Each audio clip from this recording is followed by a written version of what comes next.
الحمد للہ رب العالمین والصلاة والسلام علی سید المرسلین اما بعد فاعوذ باللہ من الشیطان الرجیم بسم اللہ الرحمن الرحیم۔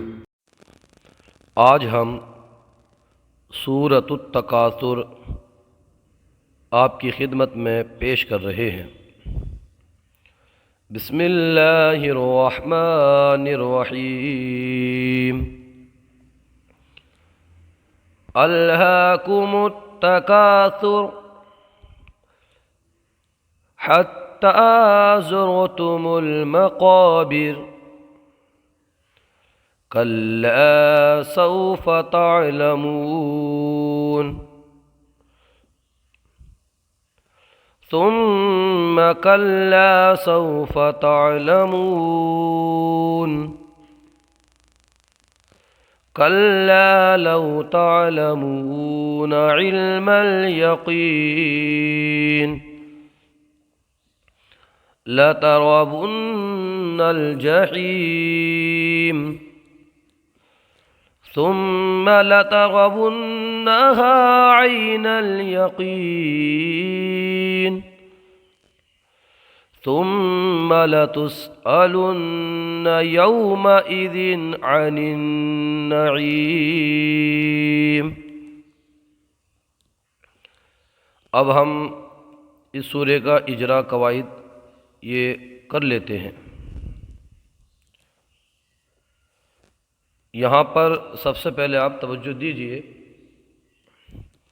کہ الہا، یہ ہا کو ہم کھینچ کر کے پڑھیں گے ایک الف، اس لیے کہ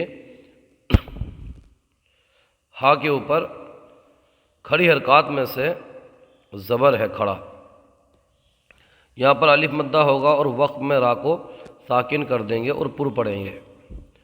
الہاکم التکاثر، الہاکم التکاثر، یہاں پر ہا کو برابر نکال کر کے پڑھیں گے اور یہاں تا کو ایک الف کھینچ کر کے پڑھیں گے، اس لیے تا کے اوپر کھڑا زبر ہے۔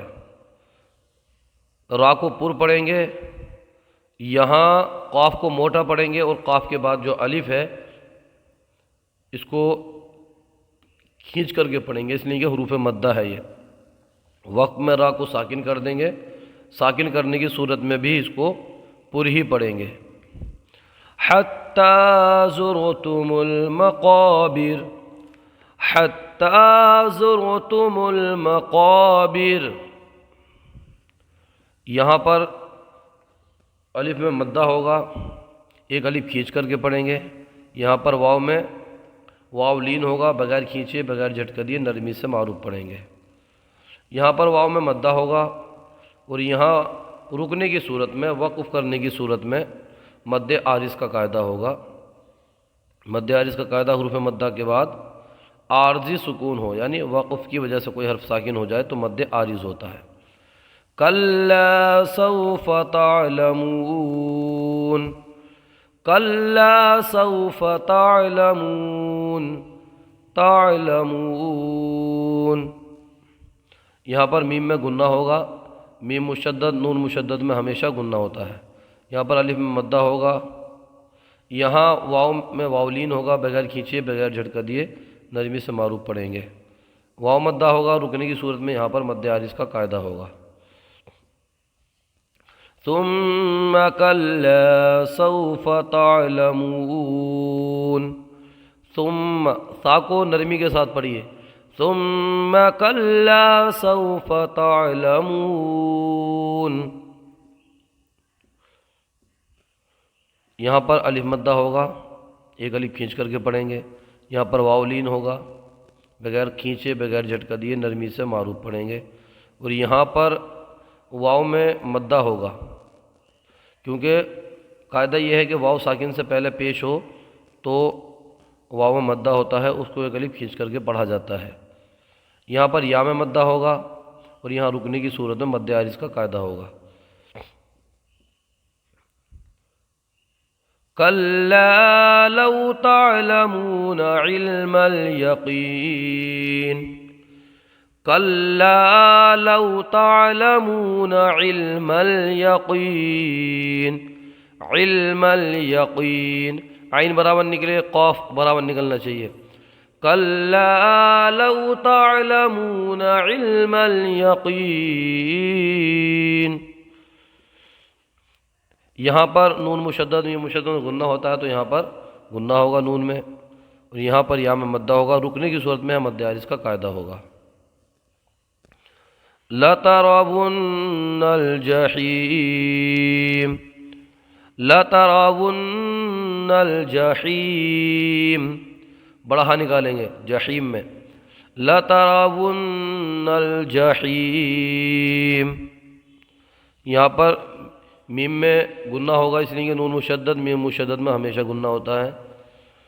یہاں پر نون میں غنہ ہوگا، یہاں الف میں مدہ ہوگا، الف سے پہلے زبر ایک الف کھینچ کے پڑھیں گے. یہاں پر یا لین ہوگا، بغیر کھینچے بغیر جھٹکا دیے نرمی سے معروف پڑھیں گے. اور یہاں پر بھی یا مدہ ہوگا، یہاں رکنے کی صورت میں مد عارض کا قاعدہ ہوگا. ثم لترونها عین الیقین، ثم لترونها، ثم لترونها عین الیقین، عین الیقین. یہاں بھی میم مشدد میں غنہ ہوگا، یہاں نون مشدد میں غنہ ہوگا، یہاں واو لین ہوگا.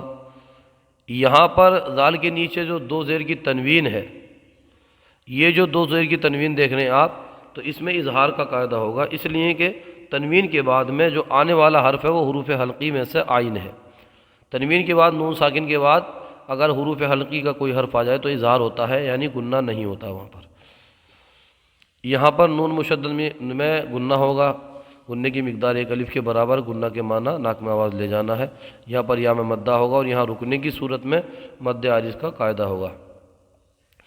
ثم لتسألن يومئذ عن النعيم، ثم لتسألن يومئذ عن النعيم.